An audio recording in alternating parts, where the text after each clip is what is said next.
দিশা coaching সেন্টারের পক্ষ থেকে আমি হাবিবুর রহমান 2019 শিক্ষাবর্ষে যে সমস্ত ছাত্রছাত্রীরা উচ্চ মাধ্যমিক পরীক্ষা দিচ্ছ তাদের প্রতি আমার আন্তরিক ভালোবাসা রইল। আর আমি সবসময়ই তোমাদের সঙ্গে রয়েছি।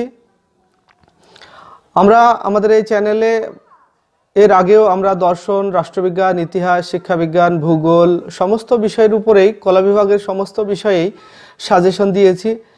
তবে আজকে আমরা শেষ মুহূর্তে অনেকেরই অনুরোধে আমরা আবারও শিক্ষাবিজ্ঞানের একেবারে শেষ মুহূর্তের যে প্রশ্নগুলি অবশ্যই পড়তে হবে, মানে আসবেই বলতে পারি, সেই সব প্রশ্নগুলি নিয়ে আমরা মূলত আজকে আলোচনায় এসেছি। তবে তার আগে ভিডিও আমরা দিচ্ছি, তার আগে তোমাদের বলে রাখি আমরা এই চ্যানেলে মাধ্যমিক, উচ্চ মাধ্যমিক এবং বিএ ক্লাসের বিভিন্ন বিষয়ের বিভিন্ন শিক্ষকদের নিয়ে আলোচনা করি। সেক্ষেত্রে তোমাদের যদি এই চ্যানেলটি প্রয়োজন মনে করো তাহলে অবশ্যই চ্যানেলটিকে সাবস্ক্রাইব করে রাখবে এবং সাবস্ক্রাইব করার পরে যে বেল আইকন আসবে তাতে ক্লিক করে রাখবে, যাতে আমাদের পরবর্তী ভিডিওগুলি আমরা তোমাদের সরাসরি দিতে পারি। আর আমাদের আজকের ভিডিও শুরু করা যাক। আজকের মূলত আলোচনার বিষয় হলো আমাদের শিক্ষাবিজ্ঞান।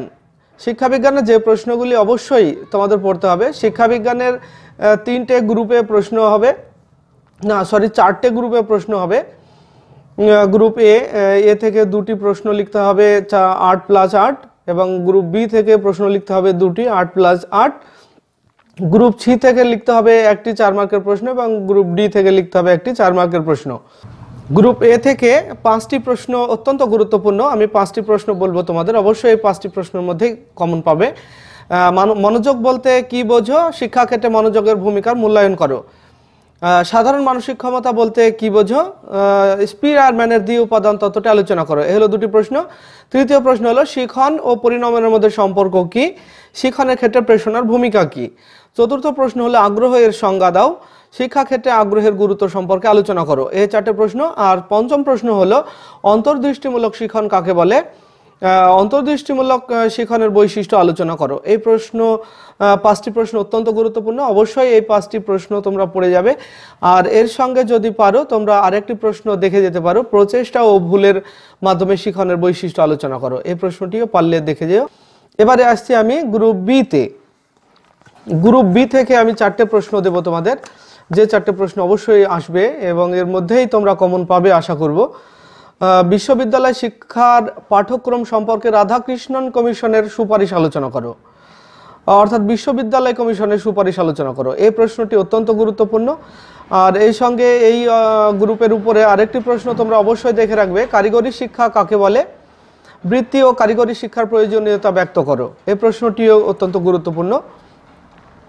আর দেখবে মাধ্যমিক শিক্ষা কাকে বলে? কোঠারি কমিশনের সুপারিশ অনুযায়ী মাধ্যমিক শিক্ষার লক্ষ্য, কাঠামো এবং পাঠ্যক্রম সম্পর্কে আলোচনা করো।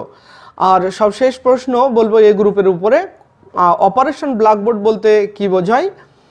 অপারেশন ব্ল্যাকবোর্ড এবং নবোদয় বিদ্যালয় সম্পর্কে আলোচনা করো। এই প্রশ্নটি, এই যে 4টে প্রশ্ন তোমাদের বলা হলো, বিশ্ববিদ্যালয় শিক্ষা কমিশন, কারিগরি শিক্ষা, মাধ্যমিক শিক্ষা, কোঠারি কমিশনের ভূমিকা আর অপারেশন ব্ল্যাকবোর্ড, এই যে 4টে প্রশ্ন বলা হলো, 4টে প্রশ্ন অবশ্যই তোমরা খুব ভালোভাবে দেখে রাখবে। আমি গ্রুপ সি থেকে তোমাদের বলবো যে প্রশ্নটি অত্যন্ত গুরুত্বপূর্ণ, অবশ্যই এই প্রশ্নটির মধ্যেই কমন পাবে। মূক ও বধির শিশুদের শিক্ষার উদ্দেশ্য দেখবে, মূক ও বধির শিশুদের শিক্ষার পদ্ধতি এবং সমস্যা। এই 3টে পয়েন্টস দেখে রাখবে। 3টে পয়েন্টস থেকেই অবশ্যই তোমরা কমন পাবে। আর তোমাদের গ্রুপ ডি থেকে যে প্রশ্ন, 3টে প্রশ্ন বলবো আমি। একটি হলো একত্রে বসবাসের শিক্ষার বিষয়ে আলোচনা করো। আর কর্মের জন্য শিক্ষা বলতে কি বোঝো? কর্মের জন্য শিক্ষার প্রয়োজনীয়তা উল্লেখ করো। এই প্রশ্নটি, এই দুটো প্রশ্ন অত্যন্ত গুরুত্বপূর্ণ। আর সেই ক্ষেত্রে অবশ্যই দেখে রাখবে শিক্ষাক্ষেত্রে প্রযুক্তির ব্যবহার বা শিক্ষাক্ষেত্রে প্রযুক্তির অবদান কি? এই প্রশ্নটি অবশ্যই তোমাদের অত্যন্ত গুরুত্বপূর্ণ। প্রশ্নটি তোমরা দেখে রাখবে।